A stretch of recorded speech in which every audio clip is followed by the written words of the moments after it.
Welcome to Bingiz kitchen. இன்னைக்கு நம்ம Bingiz kitchenல என்ன பார்க்க போறோம்னா குல்ஃபி எப்படி செய்யுதுன்னு பார்க்க போறோம். அதுக்கு முன்னாடி நம்ம சேனலை சப்ஸ்கிரைப் பண்ணாதவங்க மறக்காம பண்ணிடுங்க. பக்கத்துலயே இருக்கிற பெல் பட்டனை கிளிக் பண்ணிடுங்க. வாங்க வீடியோக்குள்ள போலாம்.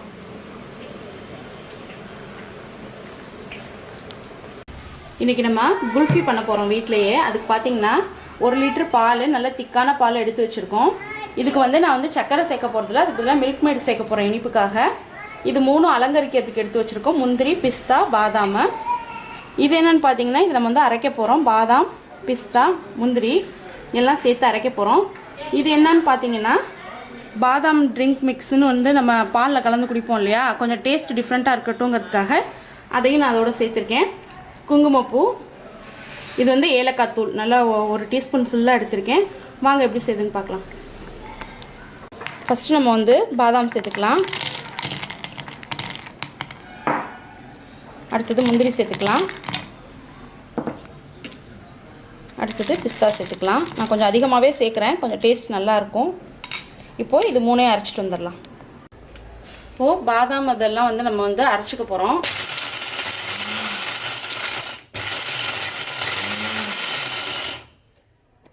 இந்த மாதிரி அரைச்சி எடுத்துக்கலாம் 1-2. இப்போ அடிகனமான பாத்திரம் எடுத்திருக்கேன். நான் ஒரு கடாய் எடுத்திருக்கேன்.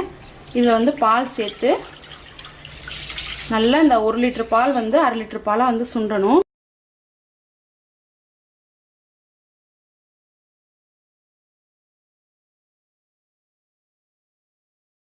பால் நல்லா சுண்ட காஞ்சிட்ருக்கு. ஆடை எவ்வளோக்கு எவ்வளோ உழுவுதோ அவ்வளோக்கு எவ்வளோ டேஸ்ட் நல்லா இருக்கும். பாருங்கள், நம்ம இந்த அளவுக்கு வச்சோம், இந்த அளவுக்கு குறைஞ்சிருச்சு. இன்னும் கொஞ்சம் சுண்டணும்.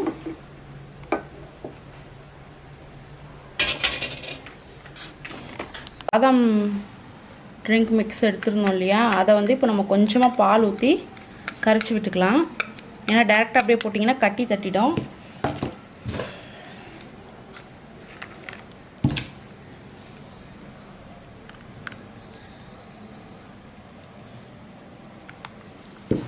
இப்போது இது எல்லாத்தையும் ஒன்றா கரைச்சி வச்சுக்கலாம்.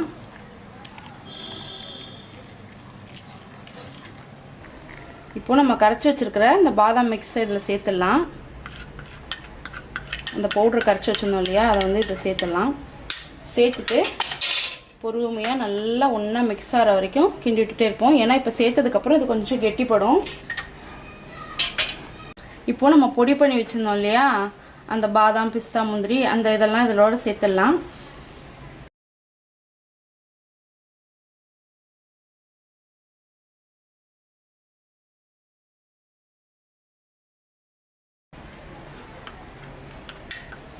சேர்த்துட்டு இதை அப்படியே கிண்டி விட்டுட்டே இருப்போம். ஏன்னா இனிமேல் அடி பிடிக்க ஆரம்பிச்சிடும். அதனால் அப்படியே கொஞ்சம் கொஞ்சமாக அப்படியே கிண்டி விட்டுக்கிட்டே இருந்தோம்னா நல்லா திக்காகிடும், திக் பேஸ்ட் ஆகிடும். பாருங்கள், நல்லா கொதிச்சிருச்சு, நல்லா திக்காக ஆகிடுச்சு பால். இது எப்படியும் 1/2 hour ஆகும். இது அப்பப்போ கிண்டி மட்டும் விட்டுட்டே இருக்கணும். நம்ம இந்த மாதிரி திக்காகிறப்ப மட்டும் பக்கத்துலேயே இருந்து கிண்டணும், ஏன்னா அடி பிடிக்க ஆரம்பிச்சிடும். இப்போ இது கரெக்டான பதம் ரெடி ஆகிடுச்சு. கேஸ் ஆஃப் பண்ணிடலாம். மில்க் மைட் சேர்த்துட்டு கேஸ் ஆன் பண்ணி வச்சுட்டே பண்ணாதீங்க, ஒரு மாதிரி இதாகிடும். இனிப்பு எந்த அளவுன்னு பார்த்துட்டு மீதி கொஞ்சம் ஊற்றலாம்.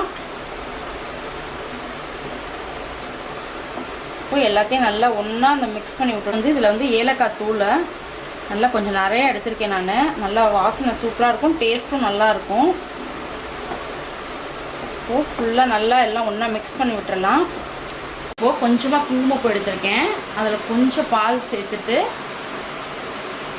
குங்குமப்பூவை நல்லா கரைச்சி விட்டுருவோம்.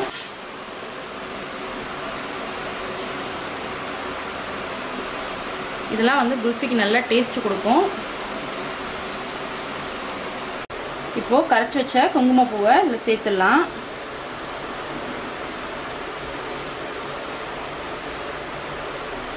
சேர்த்துட்டு எல்லாத்தையும் நல்லா மிக்ஸ் பண்ணி விட்டுருவோம். இப்போ கொஞ்சம் இதை ஆறட்டும். 3 பானை எடுத்திருக்கோம். பானையில் வச்சா இன்னும் சூப்பராக ட்ரெடிஷ்னலாக இருக்கும் குல்ஃபி.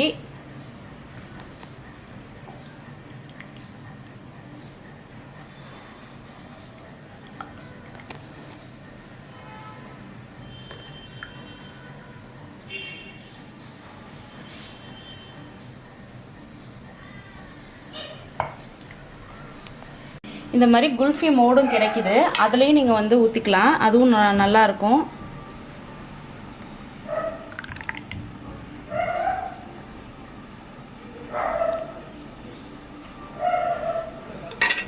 ஊற்றிட்டு இந்த மாதிரி மூடி வச்சிடலாம், அதுலேயும் நல்லா செட் ஆகும். கொஞ்சம் முந்திரி பருப்பு, கொஞ்சம் பாதாம் பருப்பு, நல்லா ரிச் லுக்காக இருக்கும் நம்மளோட குல்ஃபி. அடுத்தது பிஸ்தா பருப்பு. இது நல்லா ஒரு 8 மணி நேரம் ஃப்ரீசரில் வச்சிடணும். ஒரு நைட்டு ஃபுல்லாக இது இருக்கட்டும். அதுக்கு மேலே கொஞ்சமாக குங்குமப்பூ, இது ஆப்ஷனல், அலங்கரிக்கிறதுக்கு வேணால் சேர்த்துக்கோங்க, இல்லைன்னா ஸ்கிப் பண்ணிவிடுங்க. இப்போது இது நம்ம ஃப்ரீசரில் வைக்க போகிறோம். ஸோ நல்லா சீல் பண்ணிவிட்டு வச்சிடலாம். நல்லா இந்த மாதிரி உங்களுக்கு அலுமினியம் ஃபாயில் கிடச்சா அதை யூஸ் பண்ணிக்கோங்க. இப்போது இதை அப்படியே நம்ம வந்து ஃப்ரீசரில் வச்சிடலாம். இப்போ நம்ம இதை ஃப்ரீசரில் 8 மணி நேரம் இல்லைனா ஒரு நைட்டு ஃபுல்லாக வந்து செட் பண்ண போகிறோம். செட் ஆனதுக்கப்புறம் குல்ஃபி எப்படி இருக்குன்னு பார்க்கலாம்.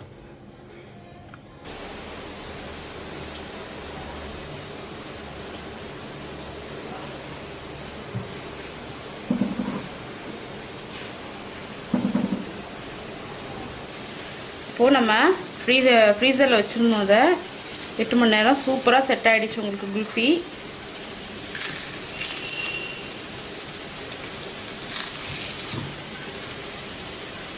நம்ம குல்ஃபி சாப்பிட்றதுக்கு ரெடி ஆகிடுச்சு. இன்றைக்கி நம்ம சூப்பரான குல்ஃபி செஞ்சுருக்கோம். ரொம்ப டேஸ்ட்டாக இருக்குது. சம்மருக்கு ஏற்ற குல்ஃபி ரெடி பண்ணியிருக்கோம். உங்களுக்கு இந்த வீடியோ பிடிச்சிருக்கும் நம்புகிறேன். உங்களுக்கு இந்த வீடியோ பிடிச்சிருந்ததுன்னா லைக் பண்ணுங்கள், கமெண்ட் பண்ணுங்கள், ஷேர் பண்ணுங்கள், மறக்காமல் சப்ஸ்கிரைப் பண்ணுங்கள். தேங்க்ஸ் ஃபார் வாட்சிங்.